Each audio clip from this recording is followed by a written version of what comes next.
Assalamualaikum warahmatullahi wabarakatuh. Jumpa lagi dengan saya, Anggra Putri Tania. Dan kali ini saya akan membahas tentang pemicu penyebab gempa yang memang terjadi di Cianjur. Ternyata setelah kemarin saya melihat langsung ke lokasi gempa di daerah Cianjur ya, Cugenang, dan di beberapa daerah lainnya. Ternyata yang saya lihat penyebab gempa bumi yang bisa merusak banyaknya bangunan, longsor, dan juga banyaknya korban jiwa.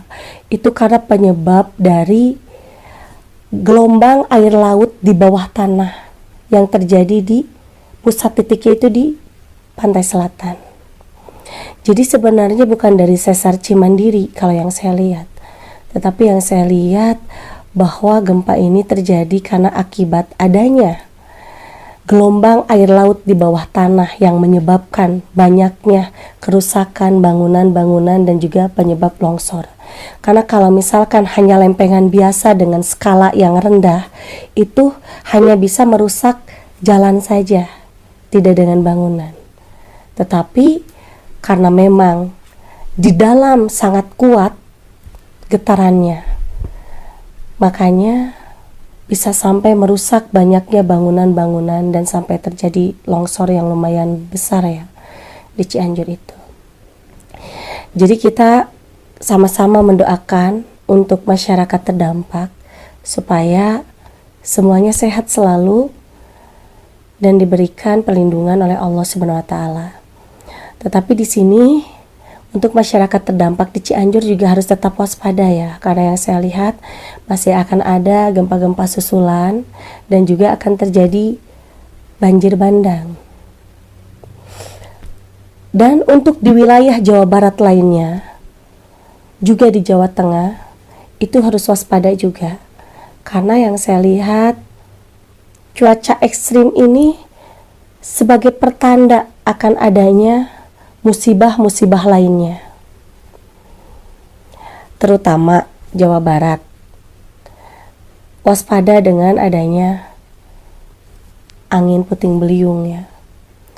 Waspada juga dengan akan adanya banjir bandang. Dan juga harus waspada juga dengan adanya gempa bumi yang bisa lebih besar skalanya daripada Cianjur. Bahkan yang saya lihat di Indonesia ini sekarang udah sangat rentan yang namanya musibah ya, bencana alam. Sekarang setiap saya melihat keseharian di dalam cuaca ekstrim ini, sepertinya ini akan terjadi lagi bencana lainnya yang bisa lebih besar lagi, yang ada sangkut pautnya dengan air laut. Pokoknya harus waspada aja. Gelombang tinggi air laut mudah-mudahan tidak sampai terjadi tsunami. Mudah-mudahan. Karena kita kan hanya bisa berdoa ya kepada Allah Subhanahu wa taala. Mudah-mudahan bencana alam ini bisa diminimalisir. Jangan sampai terjadi yang begitu dahsyat gitu. Walaupun sebelumnya saya pernah bicara, jikalau terjadi bencana alam di 2020 itu di 2020 itu akan terjadi terus menerus di setiap tahunnya. Jadi sahabat IMP, di sini kita harus benar-benar waspada ya, karena gelombang air laut di pantai selatan yang ada di bawah tanah itu sungguh sangat memberikan efek dahsyat untuk gempa bumi. Jadi di sini jangan sampai gempa bumi itu terjadi di atas 6 skala Richter. Karena kalau sampai terjadi di atas 6 skala Richter dalam waktu dekat ini, itu akan bisa lebih banyak lagi masyarakat yang terdampak dan juga akan banyak lagi rumah-rumah atau bangunan-bangunan yang roboh.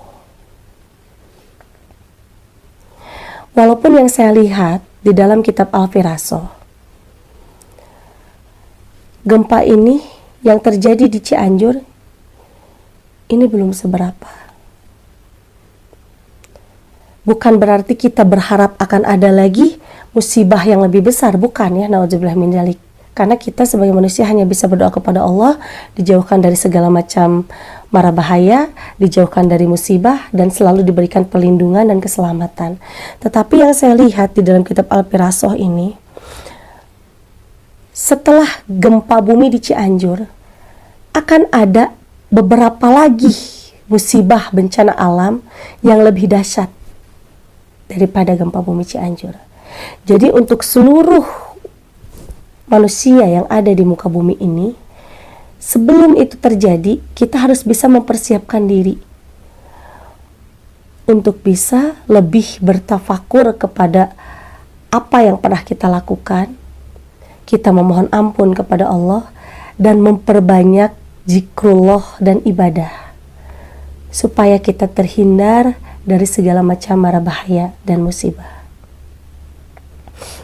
Nah, sahabat IMP, sebelumnya mungkin saya pernah berbicara tentang perihal yang akan terjadi di 2023 ya.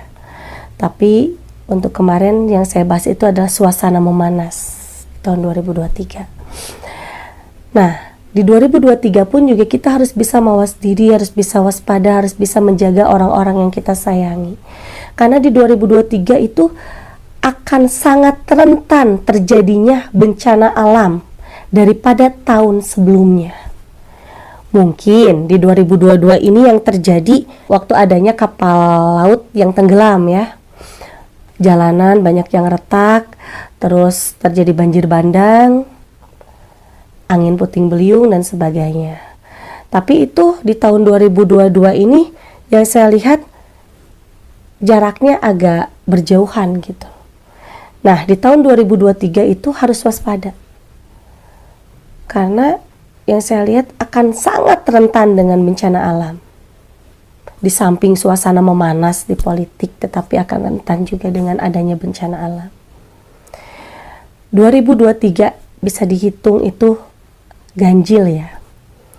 Nah, di dalam keganjilan itu kita harus bisa lebih waspada dari sebelum-sebelumnya.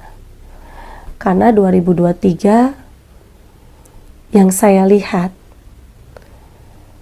akan ada beberapa tanda munculnya kehancuran muka bumi. Mungkin bisa saja tanda-tanda kehancuran muka bumi itu dengan adanya rentetan bencana alam yang sangat rentan akan terjadi di 2023. Mohon maaf, bukan berarti saya menakut-nakuti, dan mohon maaf, bukan saya mendahului hak Allah. Di sini saya hanya menyampaikan kepada sahabat IMP supaya kita bisa lebih mawas diri dan bisa waspada jaga-jaga dari sekarang. Boleh percaya atau tidak dengan apa yang saya sampaikan, karena hakikat kembali kepada Allah Subhanahu wa Ta'ala. Cuman saya menyampaikan sesuai hitungan-hitungan yang ada di dalam kitab Al-Firasah. Mungkin sahabat IMP, untuk tema pembahasan kali ini cukup sekian. Insya Allah kedepannya kita akan membahas lagi tema yang lainnya. Saya pamit undur diri. Wassalamualaikum warahmatullahi wabarakatuh.